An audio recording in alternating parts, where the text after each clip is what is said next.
Hey, this is Davin with Redline Rebuilds, and we are back from Trevor's Body and Paint with all of our parts nice and green. So we are ready for assembly, and we have it here on our engine stand. It just looks monstrous, of course. And over here, though, we have all the pieces that we're going to start with. Specifically, we're going to replace these old cam bearings. You can see I kind of beat the daylights out of them getting them out. We've got fresh cam bearings. Our crank is cut and all ready to go in. Fresh rod bearings.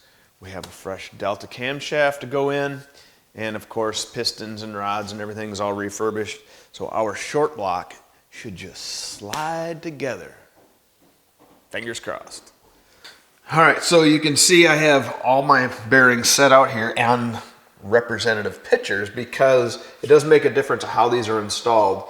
And you can see that my pictures, as I printed them off, are very obvious of how these go back in. So, relative to this little bolt hole here, where the slot's at, so this is the old bearing, and then here's the outside groove, so it sits in there like that.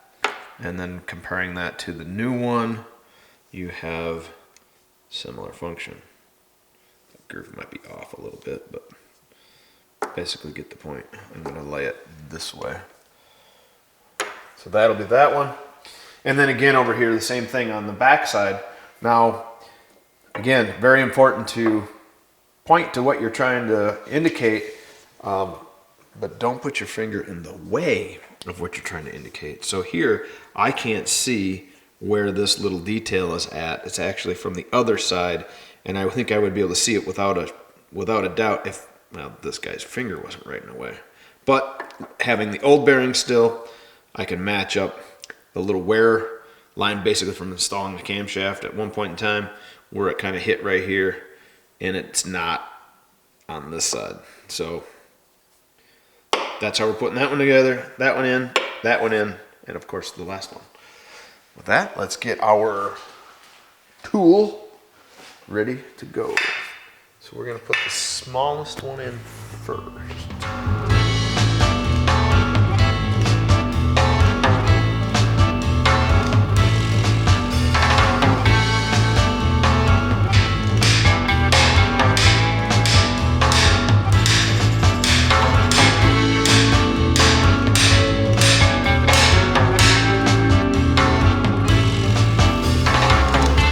I'll buy that, twist it a little bit, that'll be good.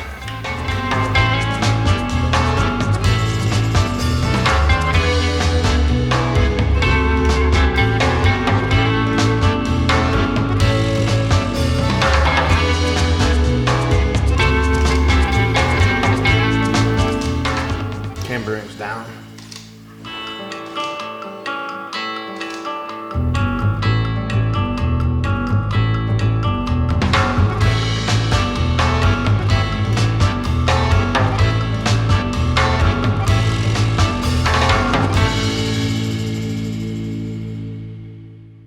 So we're ready to put our crankshaft into the engine assembly.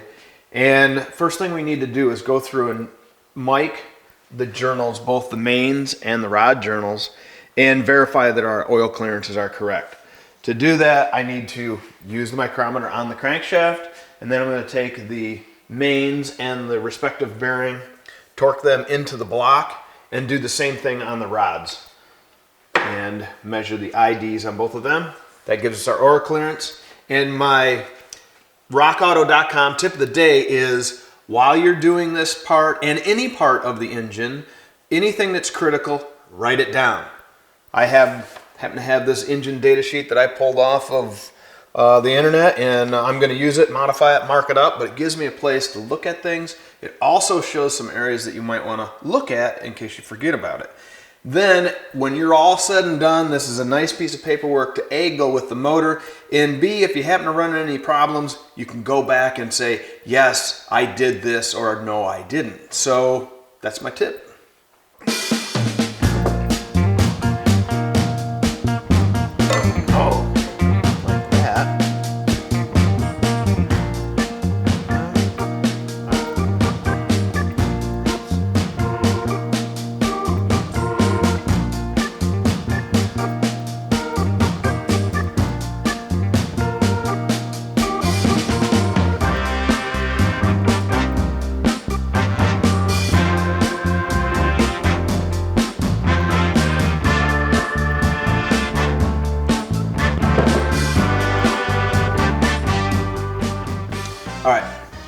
If you have never read a micrometer and you're looking at it, scratching your head, geez, what does any of this mean? Look up over here and click on that link, because there's a cool tech tip on how to do that.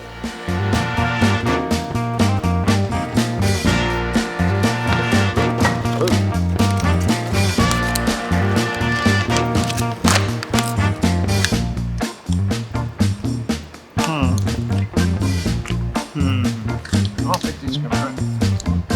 But let's see what we get.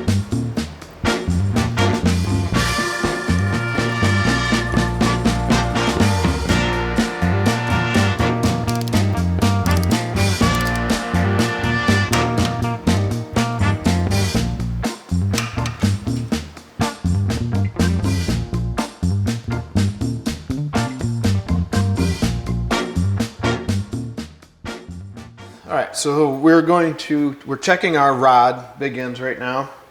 So I took the micrometer, I have it set to what my journal diameter is on my crankshaft for the rods. I'm just gonna tighten that up into this handy stand, and then take the bore gauge, and I have to set this up for measuring this dimension. Can I? This might not go down low enough. Oh, nuts. This does not. All right. Okay. Here's the first issue with working on smaller engines. So my bore gauge does not go down that low. So we'll have to improvise. And that is going to be using the snap gauges. That's what I have. These are not my favorite things to use, but this is what we're going to have to do. So instead of using the bore gauge, what I'm going to use is the snap gauge in here. What it amounts to is you loosen up the end of it, you come in, and you measure or get to the size, right? So by teetering around, make it the smallest number you can get.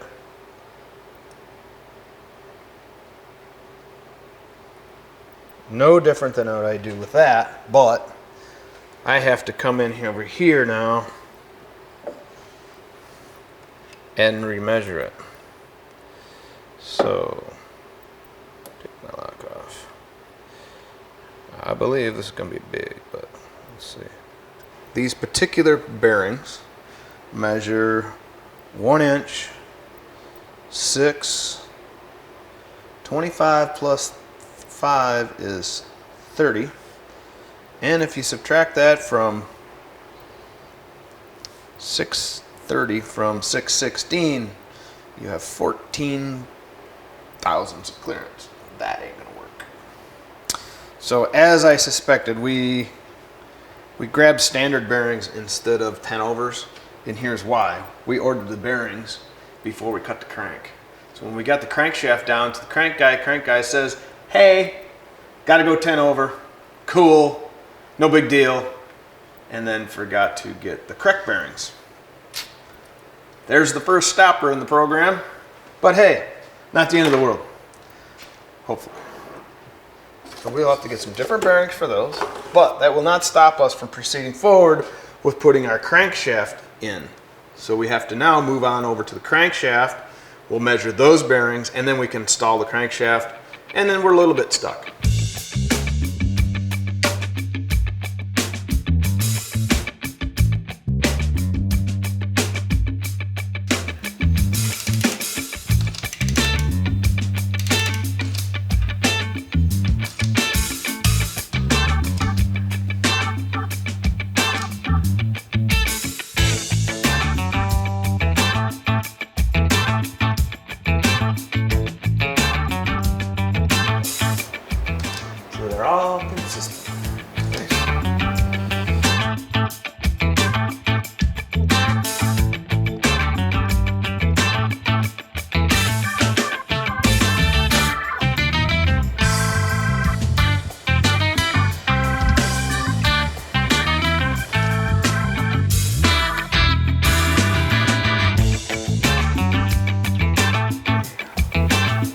Looks good.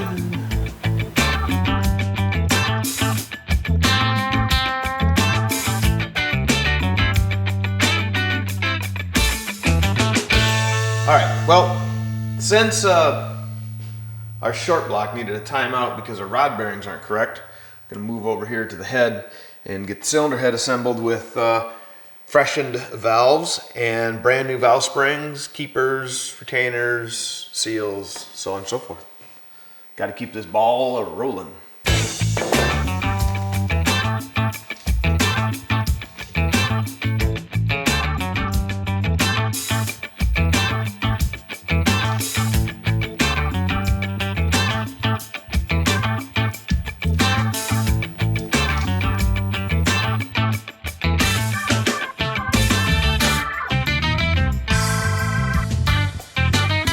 All right, so if this is the first time you've watched me put any heads together, one of the things I like to do for the keeper is to put some grease on the end of the valve stem, kind of like this, because then when I install stuff, these little keepers won't fall, but that allows me to basically stick them into place, not chasing them all over.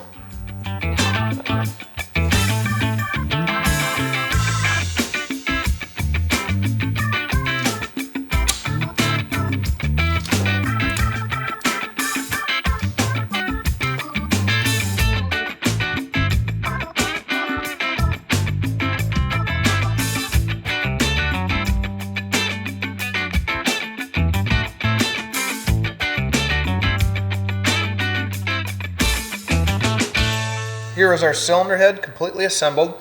Now, if you normally follow along, you'll know that 90% of the time I always go through here and I check spring heights and make sure my assembled height for my springs are dead on. We shim them, we do all that jazz. Now in this case, we're just flat out swapping old springs for new springs. Everything's all the original equipment stuff. So I'll say no need, we didn't change anything at that point. So with that said, we're stuck in a couple pieces for the well, one in particular, the bearings for the rods. So next time we're gonna roll into the transmission, we'll put that all together. But for right now, we're gonna put this on hold. So this is gonna sound a little odd maybe to most of you, but if you are just recuperating from knee surgery and you know who you are, stay in bed, rest up. Otherwise, the rest of you is get out in the shop, get your work done. Because you probably got projects and plenty of parts to put together. See ya.